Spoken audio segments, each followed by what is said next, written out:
할렐루야, 감사합니다. 이 시간에 개론에 이어서 우리가 골로새서 1장을 보겠습니다. 자, 골로새서는 1장을 둘로 나누겠습니다. 앞에 이제 개론을 공부했고, 이제 같이 이어서 공부하면서 1장 8절까지만 내용을 보겠습니다. 특히 이제 그 골로새서에 대한 내용들도 보면 영지주의자들의 내용들이 많이 가미되어 있습니다. 그래서 여러분들이 보시면은 항상 다음 주 제가 영지주의에 대해서 1시간 정도 강의를 하겠습니다. 그리고 그것을 녹화를 올려놓을 테니까 여러분들이 들어오셔서 같이 이렇게 공부를 할 수 있도록 그렇게 하고요. 지금 이 시간에 이제 본문 텍스트를 가지고 중심적으로 내용을 전개해 나가겠습니다. 특히 이제 골로새 교회에 침투했던 이단들의 성격들, 그 당시에 이제 이단들은 두 유형을 가지고 있다 그랬죠, 그죠? 골로새 교회도 그대로 그것이 접목점을 이룹니다. 특히 이제 이 골로새 교회에 침투했던 이단들, 그 이단들이 두 분류를 가지고 있었습니다. 자, 일반적으로 이제 교회 속에 침투했던 이단들의 특징들은 무엇입니까? 유대율법주의죠. 이 나중에 발전해서 애변주의가 됐다고 그랬죠, 그죠? 유대율법주의.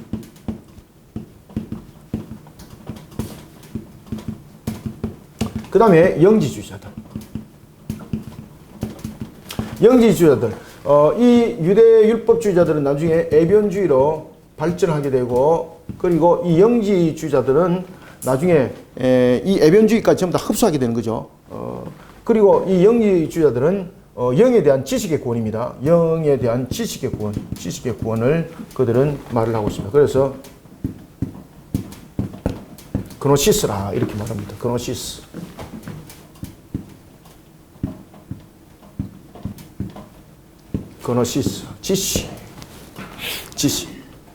지식에 관해서 그들은 구원을 말하고는 이 영지주의자들. 영지주의자들은 지식을 강조하면서 그들은 또 천사론을 가르칩니다. 천사론. 그래서 천사론도 보면은 특히 영지주의자들은 굉장히 유형이 많습니다. 여러 유형 가운데서 천사 숭배 사상을 가지고 있는 그러한 영지주의 세력들도 있었습니다. 에베소 교회는 그러한 세력들이 그 교회를 흔들어 놓았던 겁니다. 자, 그런가 하면은 또한 그 육신에 대해서 특히 그 하나의 금욕주의 부분들이 굉장히 강조됐죠, 그죠? 왜 금욕주의가 강조됐다 그랬죠?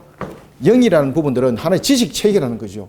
지식 체계가 왜 이것이 지식이 갖춰져 있는가 하면은 원래 가지고 있는 이 지식이 육신의 제압을 통하여서 영이 억압을 당하고 있기 때문에 이 지식이 확장되지 못한다는 거죠. 그러면 육신을 제어하게 되면은 이 영이 가지고 있는 지식이 확장이 된다는 이야기죠. 그러면서 그 속에 자신들이 육체를 탈출해 놓을 수 있는 방법과 길도 알게 된다는 것이죠. 따라서 특히 이제 영지주의자들은 천사를 숭배하는 사상들도 있습니다만은 영지주의자들의 가장 중심적인 것은 뭔가 하면 금욕주의가 굉장히 중심을 이루었습니다.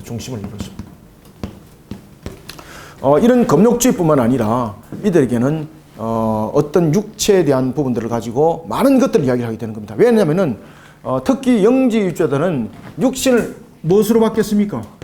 그렇지. 육신을 감옥으로 받기 때문에 이 육신에 힘을 빼야 되는 거예요.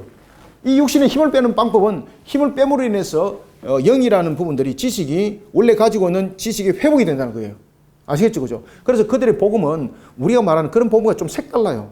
그래서 그들은 육신을 제어하는 부분들과 또한 육신을 제어하는 측면에서의 그들의 방법들이 경전으로 만들어지기 시작해요.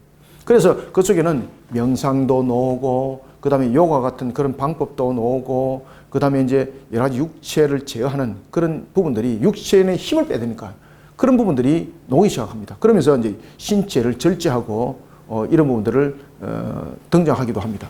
이런 부분들이 금욕주의 속에서 등장을 하는 거예요.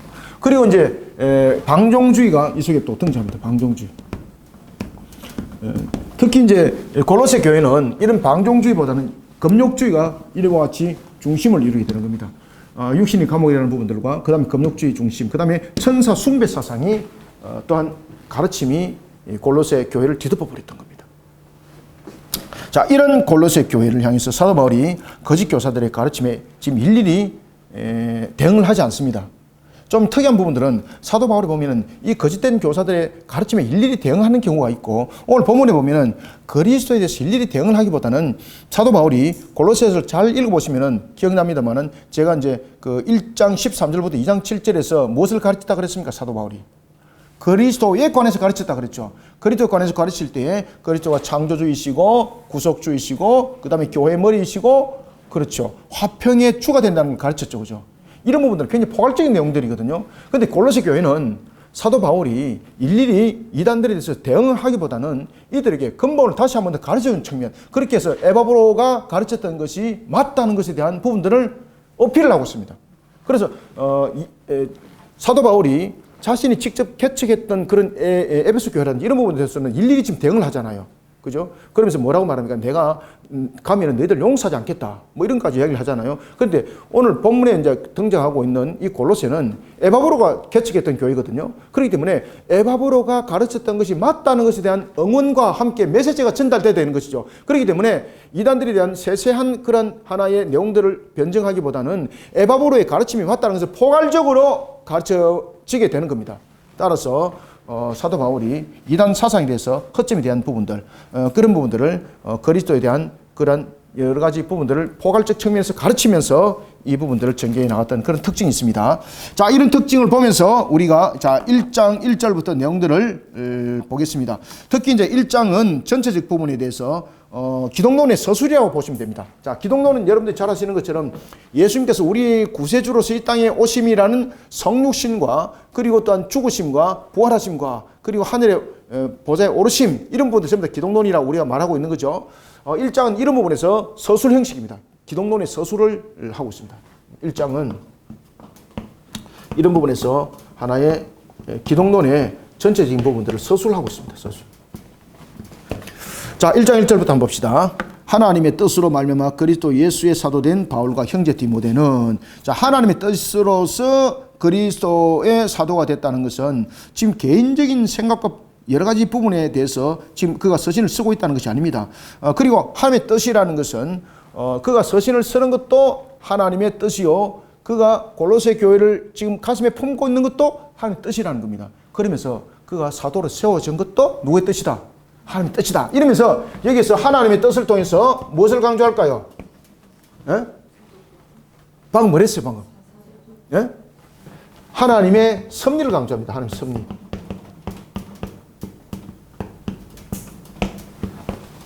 내가 사도가 된 것도 하나님의 뜻이기 때문에 하나님의 일하심이잖아요. 내가 골로새 교회를 생각한 것도, 내가 골로새 교회를 향해서 편지를 쓰는 것도 내 개인적인 취향에서 쓴 것이 아니라는 겁니다. 내가 개인적인 감정에서 쓴 것이 아니라는 겁니다. 이게 누구의 뜻에 의해서 하나님의 뜻이라는 거죠. 이를 통해서 하나님의 섭리를 강조하고 있어요. 하나님의 섭리. 하나님의 섭리.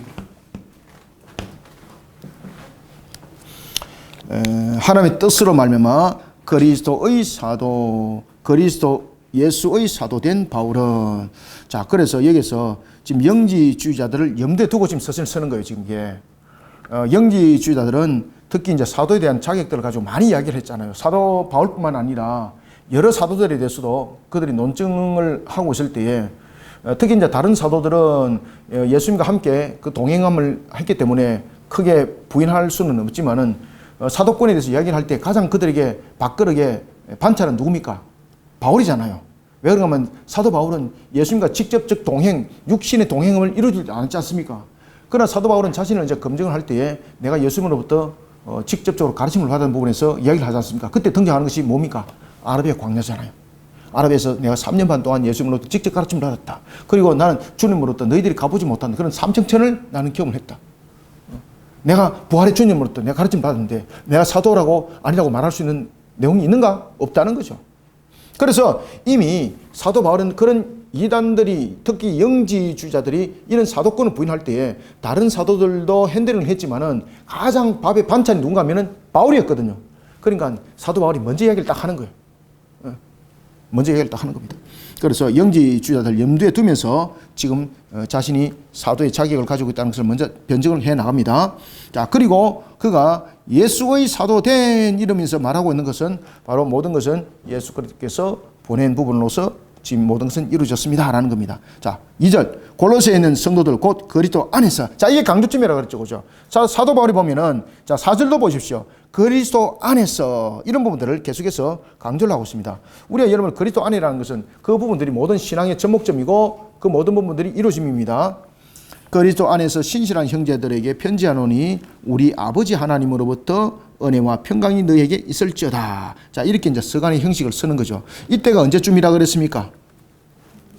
자, 이때가 이제 그 AD 62년부터 여러분 63년 정도 제가 그렇게 말씀했죠. 그죠? 자, 이때에 사도 바울이 서신서를 썼을 때에 골로새 지역에 어떤 사건이 있었을까요? 이게 그때 큰 사건이 있었던 겁니다. 그래서 사도 바울이 지금 서신을 쓰는 겁니다. 그 당시에 역사적 기록에 하면은 골로새 지역에 어떤 일이 있었는가 하면은 이거는 그 역사적 기록이 나와 있습니다. AD 60년에서부터 61년 사이에 골로새 지역에 대지진이 일어납니다. 지진이 일어나가지고 사람들의 삶이 완전히 황폐해졌습니다. 무너져 버렸습니다. 그래야 그들이 살아갈 터전이 없는 거예요. 얼마나 그들이 공고하겠습니까? 그러니 지금 이 속에서 거짓 교사들의 영향력이 굉장히 효과적으로 지금 이들에게 전목점을 이뤘다는 겁니다. 왜냐하면은 이 지진으로 인하여서 사람들이 보면은 대체로 이제 궁핍한 상태에 놓이잖아요. 그러면 사람들이 영의 갈급함이 생기거든요. 영지주의자들이 항상 주장했던 것이 뭡니까? 육에 대해서는 그 부분들은 감옥이라 그러고 영에 대한 부분들을 이야기를 하다 보니까 사람들이 궁핍함 속에 있고 공감 속에 있고 그런 속에 육신적으로는 지금 굉장히 힘들잖아요. 그죠? 배고픔도 있고. 그러니까 뭐라고 말합니까? 그 배고픔이 너희들의 영을 육체의 감옥으로부터 탈출해 나가는 하나의 방법이고 길이다. 이러니까 사람들이 거기서 위안을 받잖아요. 이제 이해됐죠? 그러니까 이들이요, 그 당시에 지진 상황으로 일어났던 그런 사람들의 어려움의 궁핍을 영에 대한 부분들로서 이야기를 하면서 자신들의 교리가 굉장히 접목점을 이룬 하나의 시점으로 만들어버린 거예요. 그때.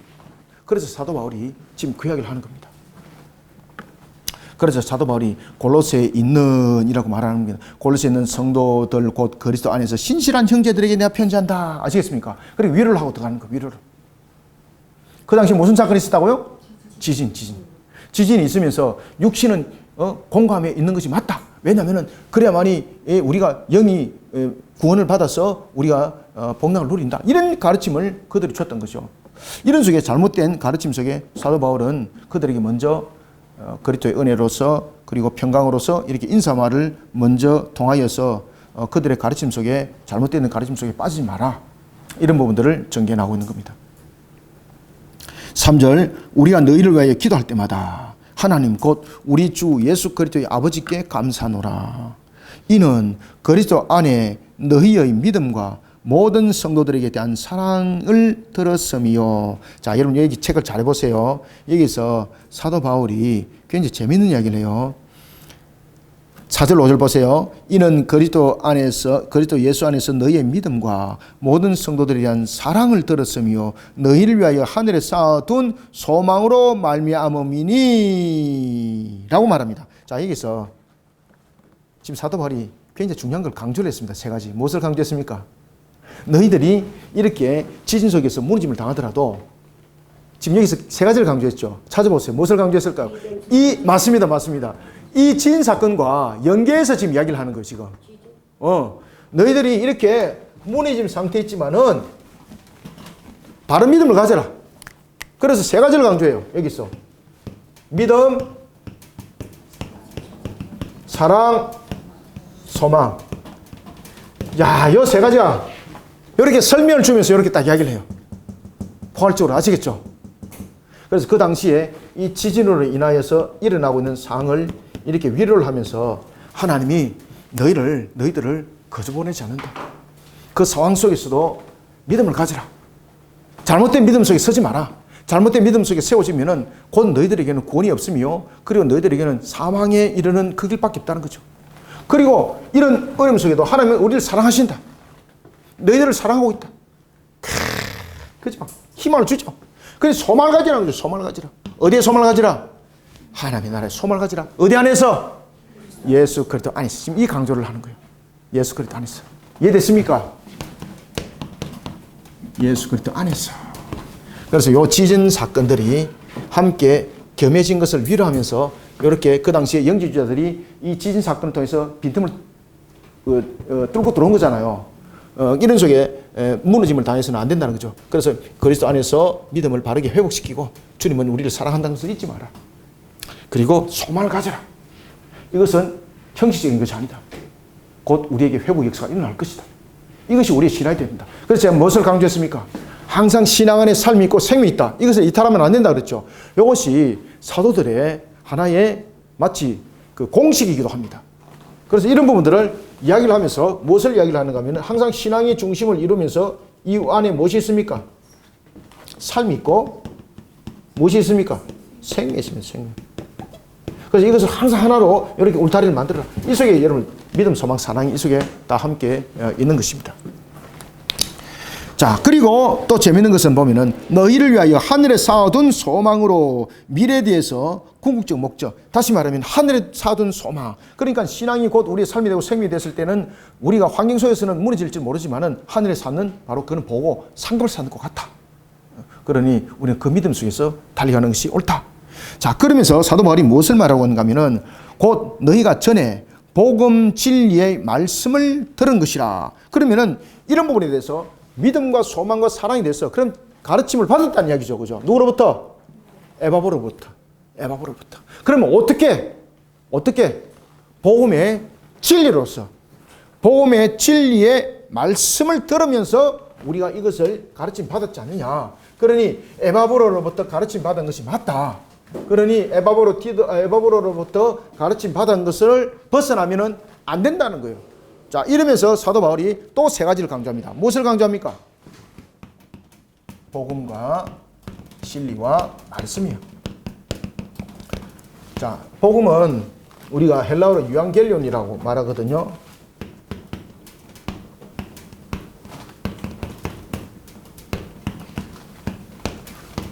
이게 유앙겔리온이라 이렇게 읽어요. 그런가 하면은 진리는 알레테이아.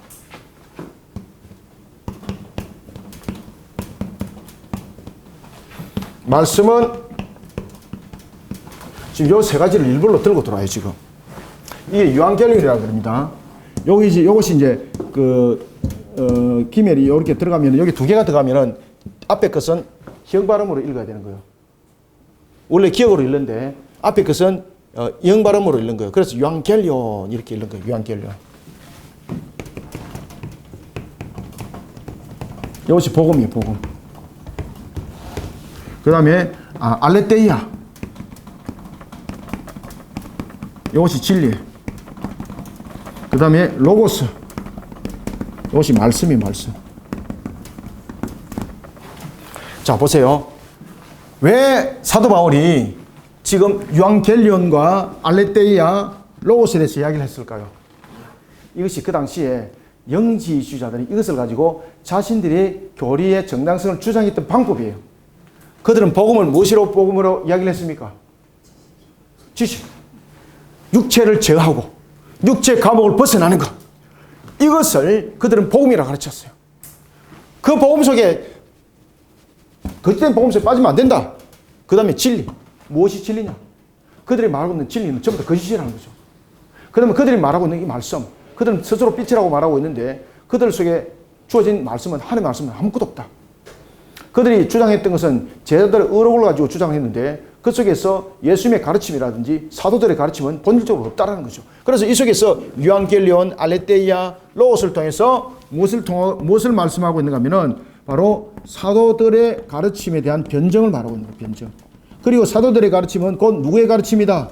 예수 그리스도의 가르침이다. 이 말씀 속에서 우리는 소망과 희망이 있는 것이지 그런 거짓된 영지주의자들의 잘못된 복음과 거짓된 진리, 그들의 거짓된 그런 의록들에 대한 가르침, 그 말씀들은 먹으면은 무엇입니까? 맹독이다, 맹독이다, 죽는다. 그래서 그 당시에 에스파니아라는 그런 그 교보가 있었거든요. 그는 뭐라고 말했는가 하면은 그리고 또 이그나티우스도 이제 속사도 교보도 그런 이야기를 했는데 이 영지주의자들의 그 음식을 말씀을 먹는 자들은 맹독을 먹는 것 같다. 맹독은 뭡니까? 먹으면서 즉시 죽는 것이 맹독이죠. 이런 부분들을 지금 이 속에서 지금 비교를 하고 있는 거예요. 그러면 믿음, 사랑, 소망 가운데 있는 것은 무엇인가? 바른 복음을 들었을 때 믿음, 사랑, 소망이 있고 그 다음에 믿음, 사랑, 소망이 있는 것은 바른 진리 가운데 세워졌을 때 있는 것이지 바른 말씀 가운데 있는 것이지 이런 거짓된 복음, 거짓된 진리, 거짓된 말씀 속에서는 믿음, 사랑, 소망이 있다 없다? 없다는 겁니다. 자, 이 부분들을 사도 바울이 우리에게 가르쳐주고 있습니다. 아시겠죠? 그죠?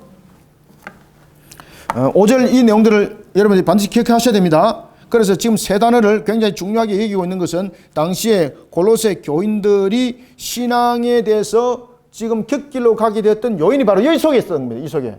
그래서 지금 신앙의 바른 전수를 하고 있는 거예요. 그 신앙의 바른 전수를 하기 위해서 믿음, 사랑, 소망이 등장했고 무엇이 등장했다? 그렇죠. 유앙겔리온, 알레테이아, 로고스가 등장한 거예요. 왜? 이것이 그 당시에 영지주의 이단들이 가르쳤던 방법이 이 속에 있었거든요. 아시겠죠? 그래서 그들은 무엇을 복음이라고 이야기했습니까? 지식이 깨달아져서 육체를 탈출하는 것, 그것을 복음이라 했던 거죠. 그래서 그들은 지식을 어떻게 증가하고 있는가 하면은 지식은 다른 지식의 가르침을 통해서 지식은 밝아진다 봤어요. 그래서 그들은 헬라 철학 그리고 플라톤 철학을 많이 가르쳤어요.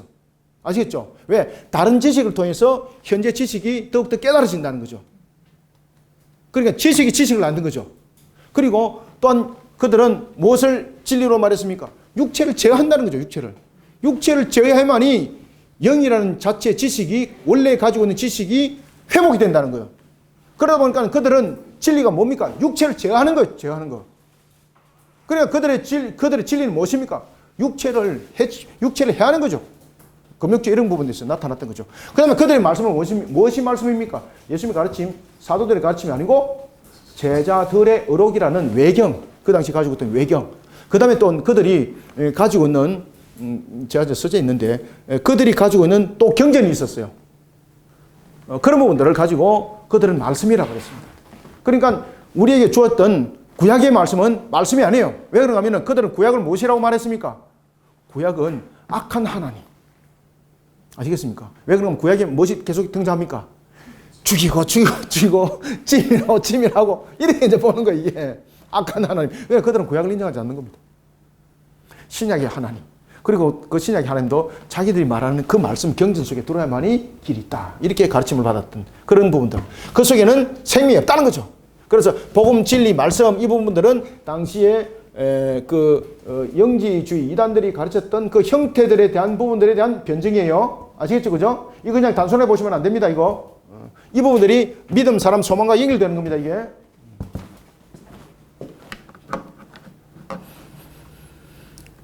4절 5절 다시 읽겠습니다. 이는 그리스도 예수 안에서 너희의 믿음과 모든 성도에 대한 사랑을 들었으며 너희를 위하여 하늘에 쌓아둔 소망으로 말미암음이니 곧 너희가 전에 복음 진리의 말씀을 들은 것이라. 그래서 여기에서 전에 복음의 말씀을 들은 것은 누구로부터 가르침 받은 것? 에바브로로부터 가르침 받은 것을 따라라. 영지주의자들이 말하는 이 세 가지는 복음도 아니다, 진리도 아니다, 말씀도 아니다, 이 뜻입니다. 자, 6절. 이 복음이 이미 너희에게 이르매 너희가 듣고 참으로 하나님의 은혜를 깨달은 날부터 너희 중에서와 같이 또한 온 천하에서도 열매를 맺어 자라는도다. 자, 보십시오. 그러니까 누구로부터 가르침 받았다고 이야기합니까? 7절. 이와 같이 우리와 함께 종된 사랑하는 에바브라에게 너희가 배웠나니. 이제 알겠죠, 그죠? 에바브로부터 너희가 배웠나니 그는 너희를 위한 그리스도의 맞습니다. 신실한 일꾼이다. 그러니까 에바브로로부터 배웠던 복음, 진리, 이 말씀을 따르라. 그 말씀을 따를 때에 믿음, 소망, 사랑 안에 우리는 소망과 희망이 있다. 그러니 우리의 신앙들은 삶과 생명을 이루는 일에 하나의 일점을 구성할 수 있다. 그렇지 아니하고 이런 영지주의자들의 잘못된 유앙겔리온, 그 다음에 알레테이아, 로고스, 그들은 단어는 똑같다. 그런데 안에 내용은 맹독이다. 죽이는 말씀이다. 그것을 먹으면 살아남지 못한다. 그 속에 믿음, 소망, 사랑 없다. 그러니 에바브로 디도로부터 가르침 받은 그것은 디도가 아닙니다. 에바브로로부터 에바브로 디도 아닙니다. 저도 이제 말이 잘못 나왔는데 에바브로 디도와 다른 사람이에요. 이 에바브로는. 그래서 에바브로로부터 가르침 준 것을 잘 배워라. 그는 누구의 일꾼이다? 자, 그래서 그리스도의 신실한 일꾼이라고 말하는 거죠. 여기서 그리스도의 신실한 일꾼이라는 것은 예수님의 신성과 인성을 이루었던 하나의 성육신 속에 있는 이 상태를 말하고 있는 겁니다. 그 주님으로부터 가르침받은 에바브로를 기억하고 그를 따르라 이렇게 말씀을 주고 있는 겁니다. 자, 8절 봅시다. 성령 안에서 너희 사랑을 우리에게 알린 자니라. 그러면은 그 당시에 이 성령 안에서라고 이 말씀을 주고 있는 것은 이 영지주의자들이 굉장히 강조했던 것이 뭔가 하면은 성령입니다. 영입니다. 결국은. 그러면은 우리가 가르침은 성령 안에서 가르침이 아닌가? 맞다는 거죠. 우리가 비록 가르침을 주더라도 하나님께서 우리에게 깨달음을 주시는 거잖아요. 그죠? 그리고 이제 마가다락방의 그 사건들도 여러분들이 잘 아시는 것처럼 성령께서 모든 사람들에게 임재함으로써 각 나라의 방언들이 그 속에서 이루어졌고, 그리고 또한 성령의 충만한 속에 있었던 베드로가 3,000명을 회개시킴이 베드로의 능력이 아니잖아요. 성령의 임하심이잖아요. 성령의 능지잖아요. 오늘 본문도 그 이야기를 하는 거예요. 성령 안에서. 성령 안에서. 그래서 이 성령에 대한 부분들도 이런 영지주의자들이 말하는 그러한 성령이 아니라 우리의 진리의 바른 진리의 바른 복음 속에 있는 그런 성령 안에서에 대한 가르침을 너희들도 바르게 세우라는 겁니다. 성령 안에서 너희 사랑을 우리에게 알린 자니라. 그러니까 에바브로가 가르쳤던 그 진리는 바른 복음이었고 바른 말씀이었고 그리고 바른 하나의 그 복음 속에서 세워진 것이니 이 내용들을 따라가는 것이 너희들에게 가장 복된 것이다. 그러니까 신앙을 잘 어울러서 나오라. 그리고 이제 사도 바울은 그 전체적 부분들을 하나의 세세한 부분들을 가지고 이야기를 하질 않아요. 왜 그런가 하면 세세한 부분들을 가지고 이야기를 하게 되면은 이런 부분에서 에바브로가 지금 괄로 밖으로 나가버리는 거예요. 지금 여기서 강조하는 것이 뭡니까? 에바브로의 가르침이 맞다는 것을 강조하는 거예요. 그러다 보니까 전체적 부분에서 포괄적 부분을 담아내는 거죠. 그러니까 서신을 굉장히 다른 서신과 좀 다르게 쓰는 거죠. 여기서 여러분들 이 감동이 오지 않습니까? 이게 사람의 능력으로 되겠습니까? 그죠? 감동도 안 오고, 반응도 없는데, 내 혼자 그냥 감동하고, 내 혼자 반응하는 것 같은데. 하여튼 그렇습니다. 그래서 사도 바울이 서신을 쓰는 것도 잘 보셔야 됩니다. 어떨 때는 굉장히 세밀하게, 세세하게 공격을 하는데, 오늘 이 본문에 보면은 지금 에바브로를 지금 등장시켜요. 왜 그런가 하면은 자신이 그냥 앞에 전면에 나서버리면은 에바브로는 객이 돼버려요. 그러면 실질적으로 지금 골로새 교회를 지금 이끌어가는 것은 에바브로거든요. 지금 누구를 살려야 되는 겁니까? 에바브로를 불각시켜야 돼요, 여러분들요. 그래서 지금 사도 바울은 에바브로를 불각시키는 측면에서의 그 내용적 접근을 하고 있는 거죠. 그래서 무엇을 강조하는가 하면은 에바브로 티도가 가르친 것이 맞다. 죄송합니다. 에바브로 티도가 아니라 에바브로가 가르친 것이 맞다. 그래서 여러분들이 잘못된 것을 항상 지적을 해주세요. 에바브로 티도를 제가 많이 사랑하는 것 같습니다. 에바브로가 가르친 것이 맞다, 맞다. 그렇지. 그리고 그것을 강조하는 거예요. 그래서 우리가 어떤 신앙의 지도를 할 때도 이런 것을 잘 배우셔야 됩니다. 신앙의 지도를 할 때도 그 부분에서 맡았던 파트에 누가 하나의 주관자였다면은 그 사람에 대해서 그 사람을 앞에 전면에 살려줘야 되는 거예요. 자기가 들어가가지고 다 휘집어가지고 자기가 주인공 돼버리고 이러면은 이 사람이 아무리 맞다 그래도 나중에 빠져나오고 나면은 이 사람 헛개비가 되는 겁니다. 지금 이랬죠, 그죠? 그래서 사도 바울이 에바브로를 전면에 내세우면서 자신을 절대 부각을 안 시켜요. 이런 부분들을 우리가 잘 배워나가야 됩니다. 자, 오늘은 우리가 짧은 본문 8절까지 여기까지 했습니다. 우리가 지금까지 공부했던 가운데 가장 짧은 시간에 1교시를 마무리했습니다. 그리고 이제 다음 주에는 우리가 골로새 1장 마무리를 다 보도록 하겠습니다. 감사합니다. 수고하셨습니다.